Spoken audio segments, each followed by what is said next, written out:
Oh baby, the XM. Heck, any BMW really is ugly AF. But you gotta admit, the G80 with that pig nose, has definitely grown on you. Just like these ugly cars that became the hottie next door.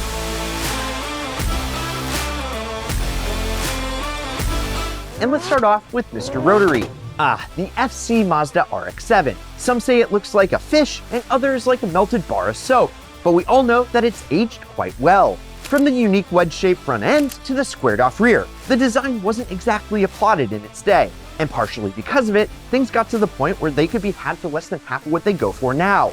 But something about those pop-up headlights, something about that undeniable 80s styling, and something about nostalgia just make it undesirable this year.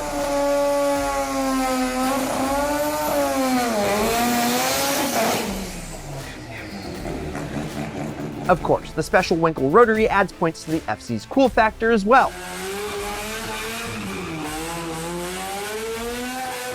Dorito-powered, edgy 80s design, and of course, pop-up headlights. The FC RX-7 is one of the freshest cars on the road today. There's always going to be a few people out there that always like the look of the FC RX-7, but it wasn't until recently when people started to take notice, like E60 BMW 5 Series. Now this generation 5 Series is a car that looks like it's constantly surprised by its own existence. It was like the designers couldn't decide if they wanted a sleek sedan or a dented jelly bean, but they just combined the two and called it a day.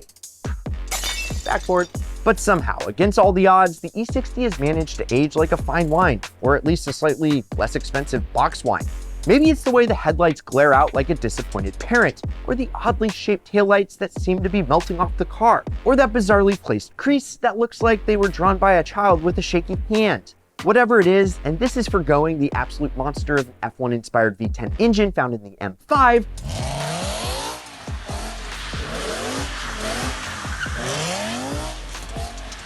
the E60 has managed to turn its questionable aesthetics into a kind of endearing quirkiness.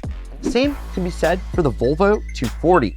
240s are cars that are just so ugly that they're actually kind of beautiful. They're like shoeboxes that grew wheels and decided to go for a drive, and they look like they were designed by a committee of squares. And yet, it's become an absolutely beloved icon of the automotive world. But exactly why is the boxy beast so darn popular? Perhaps it's because of the people who own them. Despite their flaws, they're the kind of people who spend the weekend swapping out engines, upgrading suspension, and bragging about their latest mods. The reputation from the owners and enthusiasts have made us appreciate the quirky and boxy styling of the 240, and we can't help but admire it.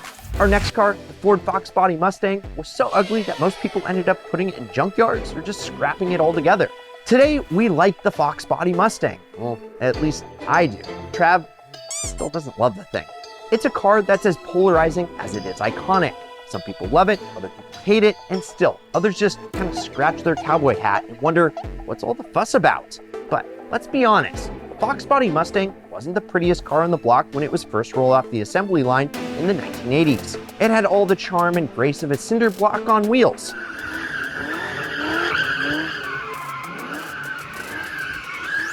But as time went on, something strange really happened with it.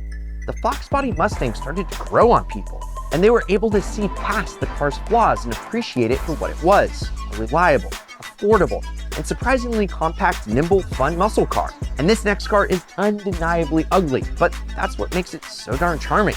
The BMW Z3M Coupe is like the ugly duckling that turned into a swan, except for the fact that the swan is still kinda ugly. No matter how much performance BMW threw at it, the Z3M Coupe was always a weird one. I mean, did one of the BMW designers come into work one day with a clown shoe on for inspiration?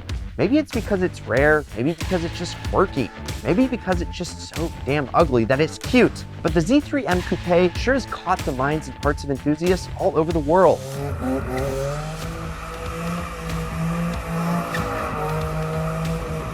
Frankly, I really want one, especially with the S50 B32 that you can now legally import into the USA. And this next car has a rock star of an engine as well, the Mark III Toyota Supra.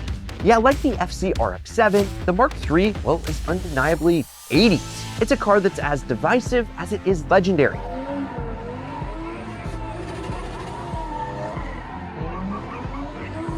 Some people think it's a beauty, others see it as an eyesore. But guys, let's be real. The Mark III Supra wasn't the prettiest car on the block when it first hit the streets back in the 80s either. It looked like a mix between a doorstop and a spaceship from a low-budget sci-fi movie. It had more sharp angles than a geometry textbook and more pop-up headlights than a Michael Bay movie. Nowadays, the Mark III is a cult classic and has stood the test of time, even if it still kind of looks like a doorstop on wheels. Yeah, the Supra, it's cool. But what about another car that hails from the same brand? The FJ Cruiser. Now, don't get me wrong, the Toyota FJ Cruiser isn't winning any design awards, partially because it looks like it was designed by a Lego enthusiast who had a little too much fun with the building blocks, and so from the start, well, it was met with mixed reviews. Some people loved its quirky retro styling, while others thought it looked like a toy car that had been left out in the sandbox for way too long. But guys, as time went on, people began to appreciate the FJ for what it was: a rugged, reliable, and surprisingly capable off-road vehicle. Sure, it's not the most attractive vehicle on the road, but it's got character from its boxy fenders, free windshield wipers, and rear hinge suicide doors. It's the kind of rig that makes a statement, whether you're taking it on an adventure through the wilderness or just running errands around town. And our next vehicle, well, the Porsche 944, couldn't be caught dead doing either one of those things. Well, it's a Porsche, for God's sakes. Sure, it came as a surprise when it came out. Muted and dull were the reactions received when revealing the car. The departure from the Porsche standard of the timeless 911 curvy styling caught enthusiasts off guard. And because the 944 was marketed as a more affordable Porsche model, there were compromises in its design and construction, like the plastic bumpers that looked cheap and detracted from the overall appearance of the car. Nowadays, the Porsche 944 is a classic beauty. It's the kind of car that you'll see at a Cars and Coffee. Its owners are always decked out in Porsche gear from head to toe, waiting for the day when they can afford their dream car, a 911. Now, a Prius owner wants nothing to do with the 911. They're much more interested in the environment. The Prius is an ugly car that aged extremely well. Okay, hear me out, because here at Ideal, we think the Prius is a good-looking car, but not just any Prius. The old ones, not ideal. But the new 5th gen Prius, wowza. What was once a forgettable and truly ugly design, well, the new Prius throws all that out the window. It looks more like a UFO on wheels than any of its brethren before it. And we applaud Toyota for actually making an ugly car look good.